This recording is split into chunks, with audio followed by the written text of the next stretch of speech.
Gilli versus Rashika ಅವ್ರ ನಡುವೆ ಒಂದು ದೊಡ್ಡ ಜಗಳ ಆಗಿದೆ ನಾಮಿನೇಷನ್ ರಿಲೇಟೆಡ್ ಆಗಿ. ಇದರಲ್ಲಿ ಎರಡು ಸಿನಾರಿಯೋ ಕಾಣ್ತಿದೆ. ಒಂದು ಸಿನಾರಿಯೋ ಏನಂತ ಅಂದರೆ ಇಬ್ಬರ ಜಗಳ ಮೂರನೇವರಿಗೆ ಲಾಭ ಅಂತ. ಇದ್ರ ರಿಲೇಟೆಡ್ ಆಗಿ ಒಂದು ಪ್ರೋಮೋನು ಕೂಡ ಬಂದಿದೆ. ಪ್ರೋಮೋ ಬಗ್ಗೆ ಮಾತಾಡೋಕ್ಕಿಂತ ಮುಂಚೆ ನೀವೇನಾದರೂ ಹೊಸಬ್ರಾಗಿದ್ದರೆ ಚಾನಲ್ನ ಸಬ್ಸ್ಕ್ರೈಬ್ ಮಾಡಿಕೊಂಡು ವಿಡಿಯೋ ಒಂದು ಲೈಕ್ನ ಮಾಡಿ ಇದೇ ರೀತಿ ಸಪೋರ್ಟ್ ಮಾಡಿ ಅಂತ ಹೇಳ್ತಾ ಇವಾಗ ಮೇಯ್ನ್ ಆಗಿ ಪ್ರೋಮೋ ಬಗ್ಗೆ ಮಾತಾಡೋಣ. ಇಲ್ಲಿ ಎರಡು ಸಿನಾರಿಯೋ ಇದೆ. ಒಂದು ಏನಂತ ಅಂದರೆ ರಾಶಿಕಾ ಅವರು ಕಾವ್ಯ ಅವ್ರನ್ನ ನಾಮಿನೇಟ್ ಮಾಡಿರೋದು, ಗಿಲ್ಲಿ ಅವರು ಕೂಡ ರಾಶಿಕಾ ಅವ್ರನ್ನ ನಾಮಿನೇಟ್ ಮಾಡಿರೋದು. ಇಲ್ಲಿ ರಾಶಿಕಾ ಅವರು ಫಸ್ಟು ಕಾವ್ಯ ಅವ್ರನ್ನ ನಾಮಿನೇಟ್ ಮಾಡಿ ಅವರು ಒಂದು ಕಂಫರ್ಟ್ ಝೋನಲ್ಲಿ ಇದ್ದಾರೆ. ಆ ಒಂದು ಕಂಫರ್ಟ್ ಝೋನ್ ಏನಂತ ಅಂದರೆ ಗಿಲ್ಲಿ ಅವ್ರ ಹತ್ರ ಮಾತ್ರ ಇದ್ದಾರೆ, ಬೇರೆಯವ್ರ ಹತ್ರ ಅವರು ಕಾನ್ವರ್ಸೇಷನ್ ಇರಲ್ಲ, ಅವ್ರ ಹತ್ರನೇ ಮಾತ್ರ ಫ್ರೆಂಡ್ಶಿಪ್ ಮಾಡಿಕೊಂಡು ಆ ರೀತಿ ಬಾಂಡಿಂಗ್ ಇದ್ದಾರೆ, ಬೇರೆ ಕಡೆ ಎಲ್ಲೂ ಪೋರ್ಟ್ರೇ ಆಗ್ತಿಲ್ಲ ಅಂತ. ಈ ಒಂದು ನಾಮಿನೇಷನ್ಸ್ ಆದಾದಮೇಲೆ ಅಂದರೆ ರಾಶಿಕಾ ಮತ್ತು ಕಾವ್ಯ ಅವ್ರ ನಡುವೆ ಒಂದು ನಾಮಿನೇಷನ್ ಮುಗ್ದಾಗಿರುತ್ತೆ. ಕಾವ್ಯ ಅವರು ಅದಕ್ಕೂ ಕೂಡ ಟಕ್ಕರ್ ಕೊಡ್ತಾರೆ. ಈ ಥರ ಒಂದು ಬಾಂಡಿಂಗ್ ಮತ್ತು ಫ್ರೆಂಡ್ಶಿಪ್ನ ನೀವು ತಾಕತ್ತಿದ್ರೆ ಮಾಡಿ ತೋರಿಸಿ, ಅವಾಗ ನಾನು ಒಪ್ಕೊಳ್ತೀನಿ ಅಂದಾಗ ರಾಶಿಕಾ ಅವ್ರದ್ದು ಮಾತಿರಲ್ಲ. ಆ್ಯಕ್ಚುಲಾಗಿ ಗಿಲ್ಲಿ ಮತ್ತು ಕಾವ್ಯ ಅವ್ರದ್ದು ಫ್ರೆಂಡ್ಶಿಪ್ ಯಾವ ರೀತಿ ಇದೆ ಅಂತ ನಿಮ್ಗೆ ಆಲ್ರೆಡಿ ಗೊತ್ತಿರುತ್ತೆ. ಅವರಿಬ್ಬರು ಏನಾದರೂ ಜಗಳ ಆಡಿದ್ರೆ ನೆಕ್ಸ್ಟ್ ಡೇಗೆ ಒಂದಾಗ್ತಾರೆ, ನಿಮ್ಗೆ ಆಲ್ರೆಡಿ ಗೊತ್ತಿರುತ್ತೆ. ಒಂದು ಟಾಮ್ ಅಂಡ್ ಚೆರಿ ಥರ ಅವ್ರದ್ದು ಜಗಳ ಇರುತ್ತೆ.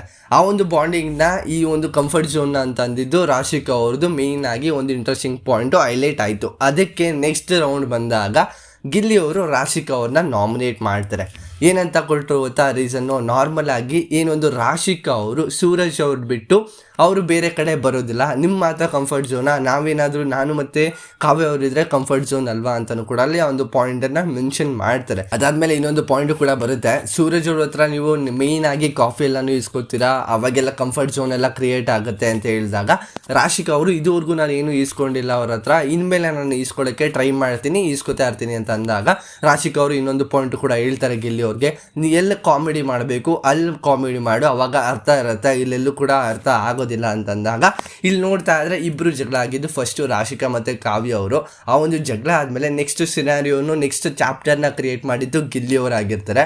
ಅಂದರೆ ಕಾವ್ಯ ಅವ್ರನ್ನ ನಾಮಿನೇಟ್ ಮಾಡಾದ್ಮೇಲೆ ನೆಕ್ಸ್ಟ್ ರೌಂಡು ಇವ್ರಿಗೆ ಬರುತ್ತೆ ಅಂತ ಅನಿಸುತ್ತೆ, ಇಲ್ಲಾಂದರೆ ವೈಸ್ ವರ್ಷ ಇರ್ಬೋದೇನೋ.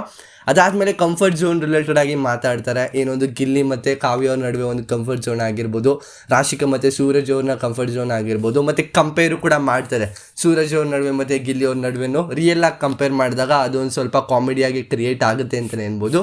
ಅದಾದಮೇಲೆ ಇನ್ನೊಂದು ಇರಿಟೇಷನ್ ಪಾಯಿಂಟ್ ಏನಂತ ಅಂದರೆ ಗಿಲ್ಲಿ ಅವರು ರಾಶಿಕಾ ಅವ್ರಿಗೆ ನೀವು ಕ್ಯೂಟ್ ಆಗಿದ್ದಾರಾ ಅಂದಿದ್ದಕ್ಕೆ ಹೌದು ನಾನು ಕ್ಯೂಟ್ ಆಗಿದ್ದೀನಿ ಅಂತ ಅಂದಾಗ ನೀವು ಕ್ಯೂಟ್ ಆಗಿರೋದೇ ಕಾಮಿಡಿ ಅಂತ ಹೇಳ್ಬಿಡ್ತಾರೆ. ಅವಾಗ ಅಂತೂ ಫುಲ್ ಬರ್ನೌಟ್ ಆಗಿಬಿಡ್ತಾರೆ ರಾಶಿಕಾ ಅವರು ಅಂತಲೇ ಅನ್ಬೋದು.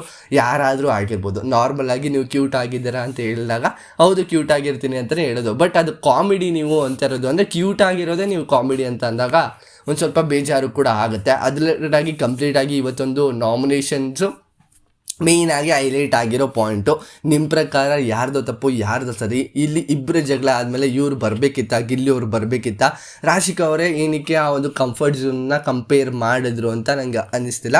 ಏನಕ್ಕಾದರೂ ಮಾಡಿದ್ರು ಅಂತ ಅಲ್ಲಿ ಅವ್ರಿಗೆ ಇವಾಗ ಒಂದು ಸ್ವಲ್ಪ ಪಾಯಿಂಟ್ ಬಂದಿರುತ್ತೆ ಅಂತ ಅನಿಸುತ್ತೆ. ಅವರಿಬ್ಬರು ಕಂಪೇರ್ ಮಾಡಿದ್ಮೇಲೆ ಗಿಲ್ಲಿ ಅವರು ಅಲ್ಲಿ ನಾಮಿನೇಟ್ ಮಾಡಿದ್ದು, ಇಲ್ಲಾಂದರೆ ನಾಮಿನೇಟ್ ಮಾಡ್ತಿರ್ಲಿಲ್ವೇನೋ. ಗಿಲ್ಲಿ ಅವರು ರಕ್ಷಿತಾ ಮತ್ತು ರಾಶಿಕಾ ಇಬ್ಬರೂ ಕೂಡ ನಾಮಿನೇಟ್ ಮಾಡಿದ್ದಾರೆ.